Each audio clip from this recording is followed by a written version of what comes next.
friends, aku lagi di bandara mau pulang ke Palembang.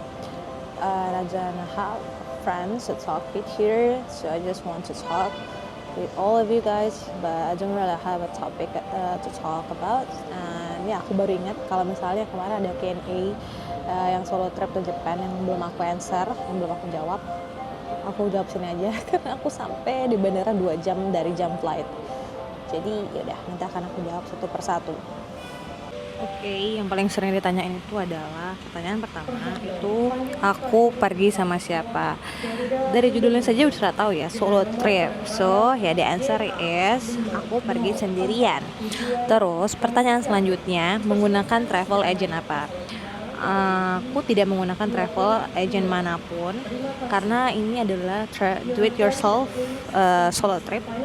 Jadi dari mulai itinerary, pemesanan tiket pesawat, hotel, dan juga pokoknya semuanya arrange untuk makanan, jadwal dan lain sebagainya itu juga aku pesen sendiri, aku susun sendiri, dan aku cari tahu sendiri. Sebenarnya aku tuh dibantu juga sama AI, ada I forget the name of that AI or application, tapi ada aplikasi yang ngebantu aku pada saat itu. Dan selain menggunakan AI juga, aku juga menggunakan website Travel Guides Japan, aku lupa itu. Jadi kayak dia itu udah dibagi per section atau kayak per daerah. Misalnya kayak Tokyo itu kan ada daerah Asakusa, ada daerah Shinjuku kayak gitu. Nah itu udah dibagi, jadi kita tuh nggak bolak-balik dalam perjalanan kita. Nanti itu juga memudahkan aku dalam menyusun itinerary. Tapi tetap saja aku juga tetap melihat rute kereta dari perjalanan aku itu juga. Kalau misalnya Osaka aku ngeliatnya di rute kereta. Kalau misalnya di Tokyo aku liatnya dari Google Maps. Jadi kayak biar nggak bolak-balik gitu loh.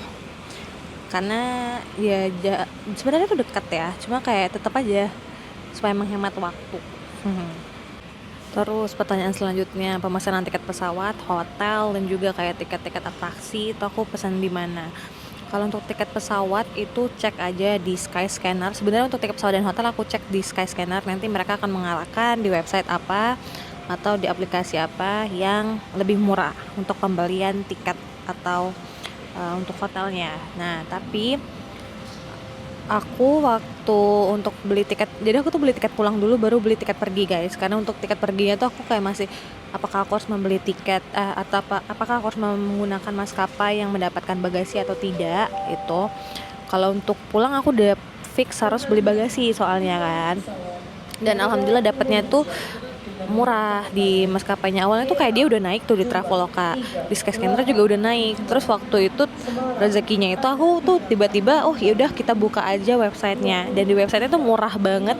And aku suka banget maskapai namanya China Southern Airlines.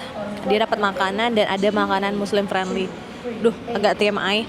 Tapi itu aku pokoknya untuk tiket pesawat dan juga hotel aku menggunakan aplikasi Skyscanner untuk biar tahu yang mana yang lebih murah. Tapi untuk hotel itu semuanya di Agoda. Jadi dari Skyscanner itu pun rekomendasinya itu yang paling murah itu adalah Agoda. Tapi tetap supaya kalian tidak terlalu rugi, kalian tetap harus cek di Skyscanner dulu baru nanti kalian pesan. Tapi memang aku semuanya di Agoda karena memang Agoda yang paling murah.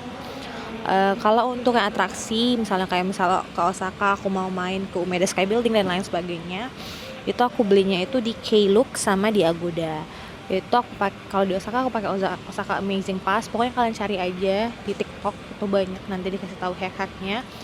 Kalau sepengalaman aku kemarin yang ada hacknya itu cuma di Osaka. Di Tokyo tuh nggak ada hack yang kayak Osaka Amazing Pass kayak itu, nggak ada gitu.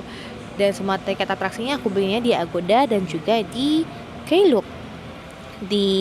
Sebenarnya di Traveloka sama Tiket.com ada, tapi kayak lebih murah di Agoda dan juga Klook kayak gitu.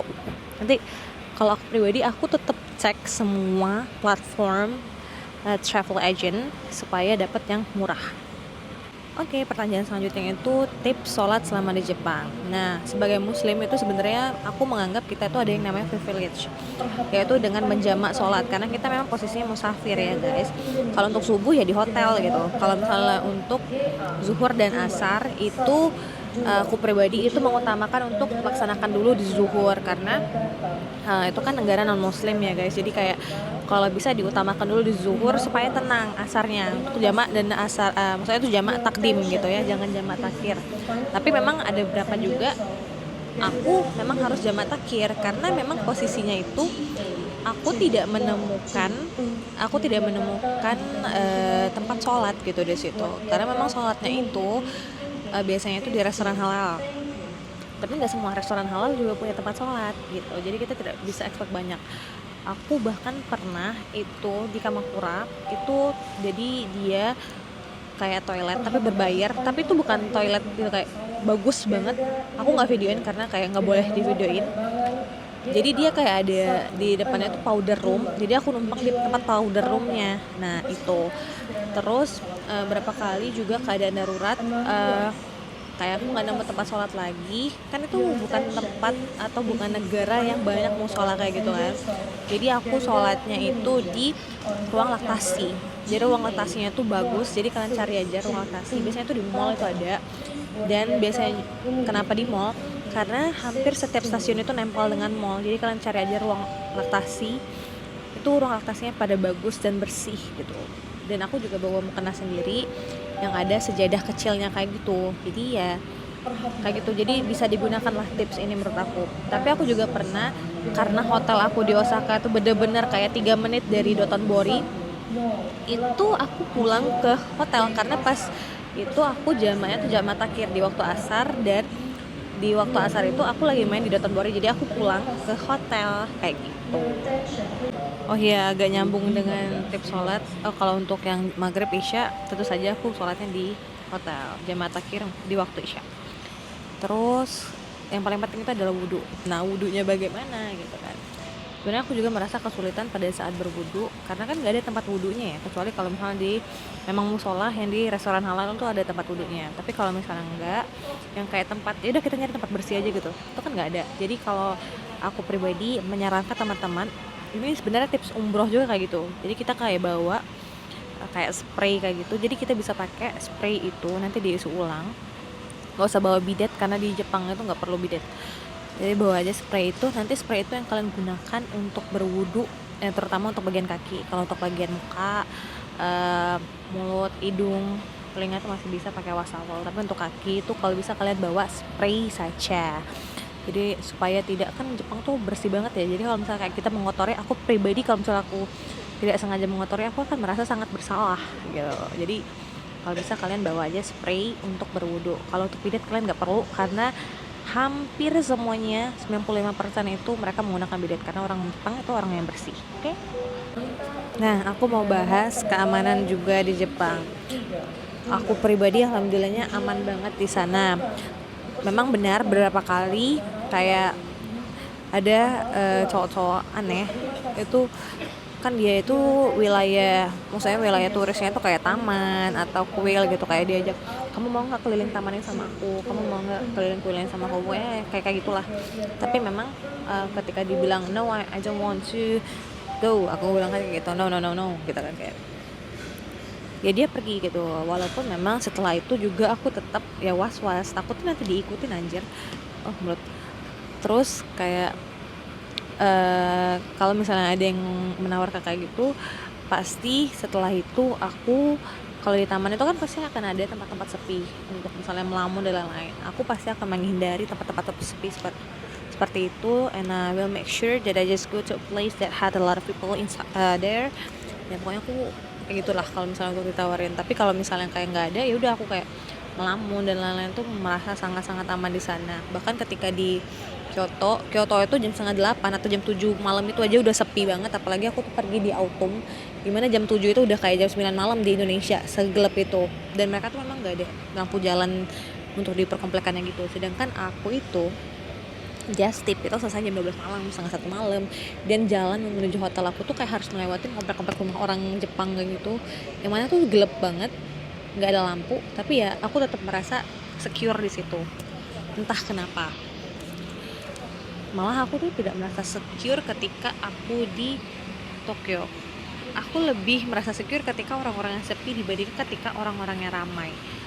Tokyo itu rame Paul, dan I'm not really feeling safe there. Kayak misalnya di daerah-daerah Shinjuku kayak gitu. Aku nginep di daerah Okubo sama di Asakusa. Nah di Asakusa juga sepi. Nah aku malah lebih merasa aman di Asakusa karena sepi. Kayak gitu sih. Kalau misalnya di Shinjuku dan lain-lain di Okubo itu tuh rame Paul. Jadi salah satu minusnya kalau misalnya kalian nginep di wilayah yang Yamanote Line itu, kalau kalian di kereta mau sampai jam 12 malam pun akan rame gitu. Please take note about this. Untuk keamanan misalnya ada nggak barang aku hilang dan lain sebagainya, nggak ada.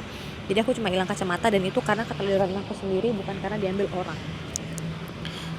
Tapi tetap guys, kalau misalnya itu tetap harus waspada, karena kemarin aku baca di TikTok kalau misalnya ada yang kehilangan barang kayak gitu ya.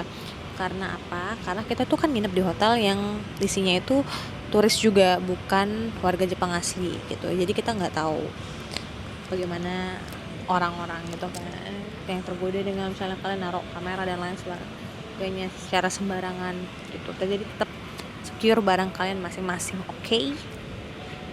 Udah ya, cukup sekian untuk Q&A soal Jepangnya.